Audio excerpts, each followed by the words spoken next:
माडाच्या घराच्या किमती कमी होणार आहेत. किमतीचं नवं सूत्र ठरवण्याकरता समिती नेमली आहे. प्राधिकरणाकडून त्रिसदस्यीय समितीची नेमणूक करण्यात आली आहे.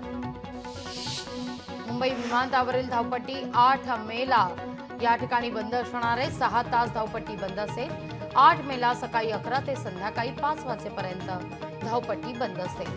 पावसापूर्वी देखभाल दुरुस्तीच्या कारणास्तव धावपट्टी बंद ठेवण्याचा निर्णय घेण्यात आला आहे. मध्य रेल्वेवरील छत्रपती शिवाजी महाराज टर्मिनल्स फलाटांच्या विस्तारीकरणाचं काम हे सुरू आहे. कोकणातून मुंबईकडे येणारी रेल्वेगाडी सीएसएमटी ऐवजी ठाण्यापर्यंत धावणार आहे.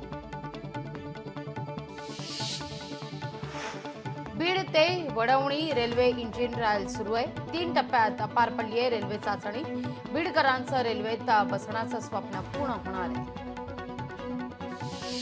मुंबई अहमदाबाद महामार्गावर 8 पादचारी पुलांचं काम पूर्ण आहे. वर्सोवा पूल ते पालघर दरम्यान 10 ठिकाणी पादचारी पूल उभारणीचं काम हाती घेतलं असून त्यापैकी 8 पादचारी पुलांचं काम पूर्ण आहे. अकोल्यामध्ये गायींसाठी 56 भोग लावण्यात आले. ओसवाल महिला मंडळाचा हा उपक्रम आहे. सांगलीमध्ये घरसुंडी या ठिकाणी सिद्धनाथाच्या जत्रेला आजपासून सुरुवात आहे. मंदिर देवस्थान समितीकडून भाविकांकरता सर्व व्यवस्था आहे. वाशिममध्ये संपूर्ण राज्याकरता आदर्श ठरलेल्या जिल्हा परिषद शाळेला स्कूल बसची सुविधा उपलब्ध करून द्या, पालकांची आणि विद्यार्थ्यांची मागणी आहे. मोदी सरकारच्या 3ऱ्या कार्यकाळाचा एक व्हिडिओ शेअर होतोय. भाजपच्या अधिकृत एक्स समाज माध्यमांवर हा व्हिडिओ पोस्ट करण्यात आलेला आहे. शिवाजी पार्क परिसरामध्ये भारतीय जनता पार्टीनं बॅनरबाजी केली आहे. ही नव्हे भाषेची सक्ती, ही महाराष्ट्राची भक्ती, असं या बॅनरवर उल्लेख आहे.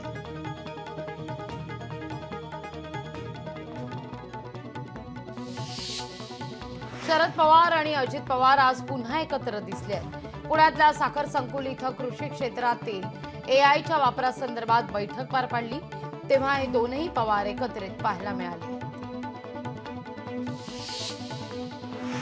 पुण्यामध्ये अजित पवार यांच्या हस्ते पिंक ई रिक्षाचं वितरण होत आहे. महिला आणि बालविकास विभागाच्या वतीनं या उपक्रमाचं उद्दिष्ट आहे ते अर्थातच महिलांना रिक्षा वाटपाचं.